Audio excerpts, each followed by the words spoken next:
Dans cette vidéo, vous allez explorer le mouvement imaginaire. Alors, dans une séance de Feldenkrais, en général, c'est intégré, c'est des petites parties dans l'imagination qui sont intégrées à une séance de mouvement plus vaste. Là, aujourd'hui, je vais vous proposer d'explorer que ça. Et comment on peut l'utiliser en kinésithérapie? Alors, on peut l'utiliser de plusieurs manières.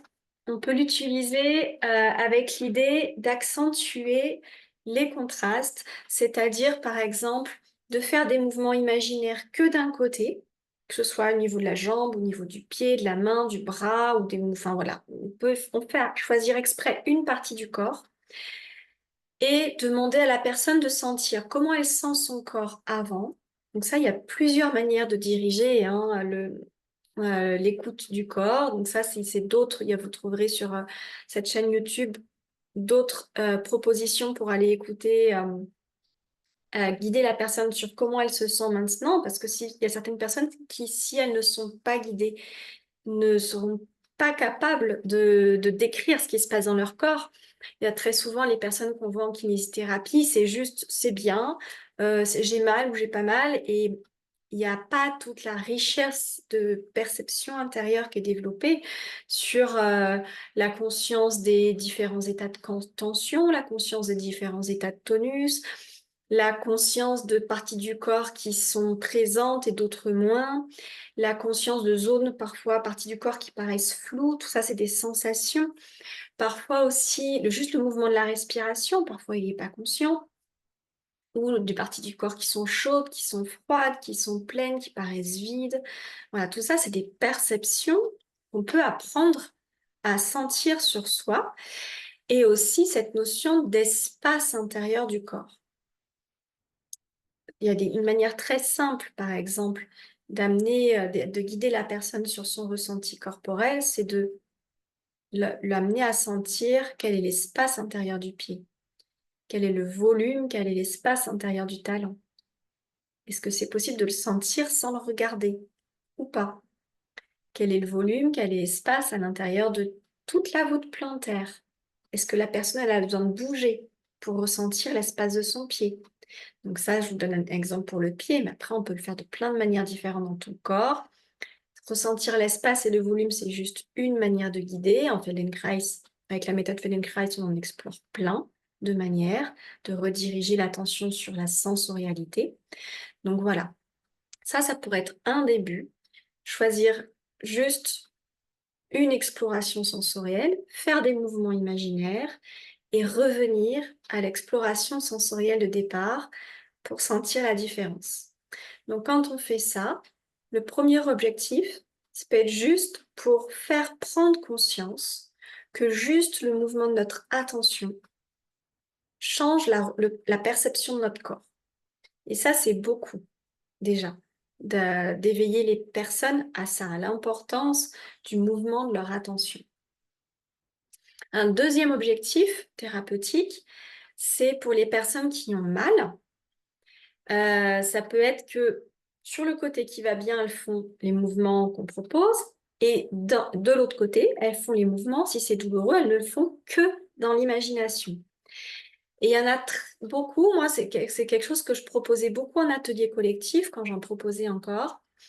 Et au début, il y a certaines personnes qui vont se sentir très frustrées parce que moi, parfois, j'intervenais, parce que c'est des personnes que je suivais en kiné à côté, donc je savais que les lésions qu'elles avaient. Et il y a des moments où je disais non, ce mouvement-là, il n'est pas pour vous, ça, vous le faites que dans l'imagination. Et au début, ça peut être très frustrant parce qu'elles avaient l'impression d'être limitées. Et qu'il y avait un peu ce côté, si c'est que de l'imagination, c'est comme si je faisais rien, c'est comme si je renonçais à faire quelque chose. Et il n'y a pas cette confiance que quand on fait juste dans l'imagination, on reste dans le confort et que c'est déjà énorme.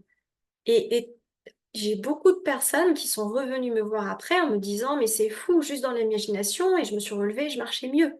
Pourtant, j'ai fait que du mouvement imaginaire. Ça m'est encore arrivé la semaine dernière de faire du mouvement que imaginaire avec une patiente fibromyalgique et endométriose. Donc vraiment, les patients douloureux chroniques, c'est à quelque chose à beaucoup, beaucoup faire. Surtout si la personne, elle a elle a une kinésiophobie, la peur du mouvement, on peut commencer par du mouvement imaginaire, ou si la personne est dans le rapport de lutte contre son corps, il faut lutter contre la douleur, on peut aussi faire du mouvement imaginaire. Donc là, je finis avec les explications et on passe à la pratique. Donc pour cette pratique, vous allez vous allonger sur le dos. Sur un tapis de préférence, un support ferme mais confortable. Donc pas un matelas trop mou, pas un parquet si c'est inconfortable. Si c'est confortable pour vous, ça peut être sur un parquet, un carrelage peut-être pas. En tout cas, un support ferme et confortable, dans une position confortable pour vous. Si vous avez besoin, vous gardez les deux jambes pliées. Et si c'est confortable, vous pouvez allonger les deux jambes. Les deux bras sont allongés le long du corps. Et vous allez commencer par simplement sentir les contacts des bras avec le sol. Observez si les contacts sont les mêmes des deux côtés. Est-ce que la position des bras est la même des deux côtés? Est-ce que les paumes de main sont tournées vers le sol ou vers le plafond? Comment spontanément vous avez posé vos bras? Et quand vous comparez vos sensations à l'intérieur de vos deux bras, sans regarder vos bras, est-ce qu'il y a un bras qui paraît plus long que l'autre, plus grand, plus lourd, plus chaud? Est-ce qu'il y a des différences entre les deux côtés? Peut-être pas. Observez juste ce qui est présent spontanément.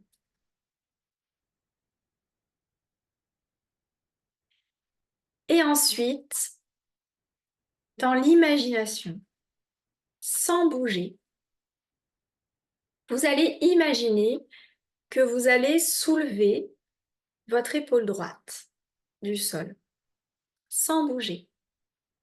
Imaginez que l'épaule, pas le bras, juste l'épaule. L'épaule droite va en direction du plafond. Dans votre imagination, observez de quelle amplitude est le mouvement. Est-ce que dans votre imagination, vous faites tout de suite un grand mouvement ou un petit mouvement? Est-ce que c'est un mouvement qui est difficile à imaginer? Est-ce que vous n'arrivez pas à voir comment c'est possible de bouger cette épaule sans le bras?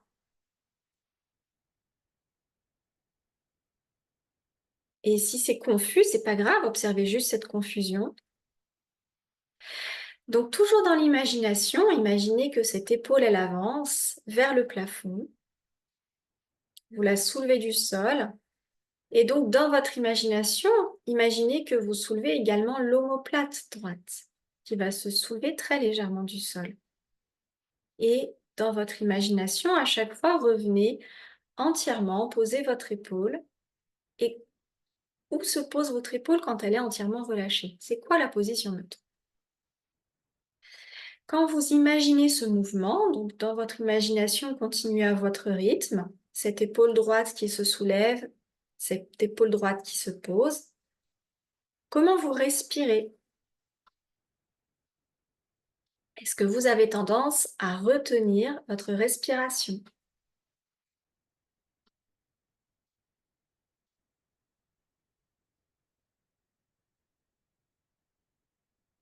Et faites une pause imaginaire. Ensuite, dans votre imagination, sans bouger, vous allez soulever la main droite. Pas le bras, juste la main. Vous soulevez légèrement la main du sol et selon la position de votre main, ce n'est pas les mêmes muscles qui vont travailler.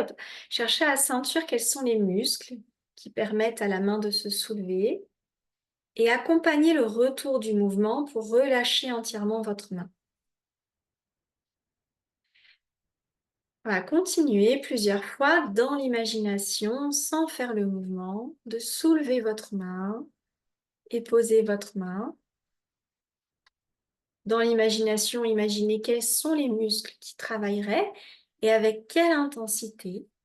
Est-ce que ces muscles seraient capables d'un mouvement fluide, d'une contraction progressive et d'un relâchement progressif?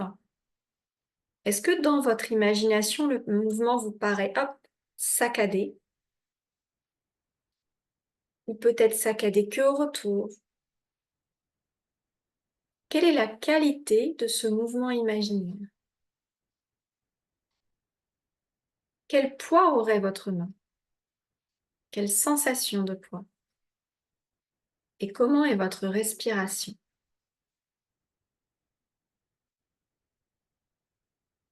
Faites une pause. Et maintenant, dans l'imagination toujours, sans réaliser aucun mouvement, vous allez reculer votre épaule droite. L'épaule droite va aller vers le sol, toujours dans l'imaginaire. L'omoplate va aller vers le sol, toujours dans l'imaginaire. L'omoplate recule. Quels sont les muscles qui travaillent dans l'imaginaire? Comment est votre respiration? Est-ce que le fait d'imaginer le mouvement, vous sentez déjà des muscles qui ont envie de se contracter?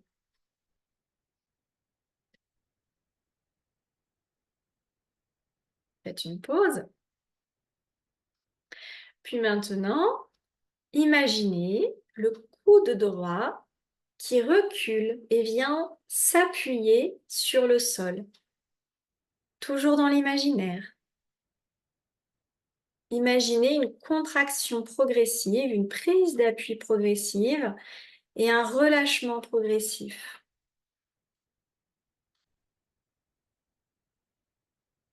Faites une pause. Et la même chose au niveau du poignet. Imaginez le poignet droit, pas la main, mais le poignet qui vient en direction du sol.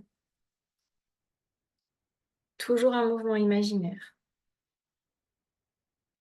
Quels sont les muscles qui travaillent dans l'imaginaire? Quelle est la qualité de fluidité du mouvement?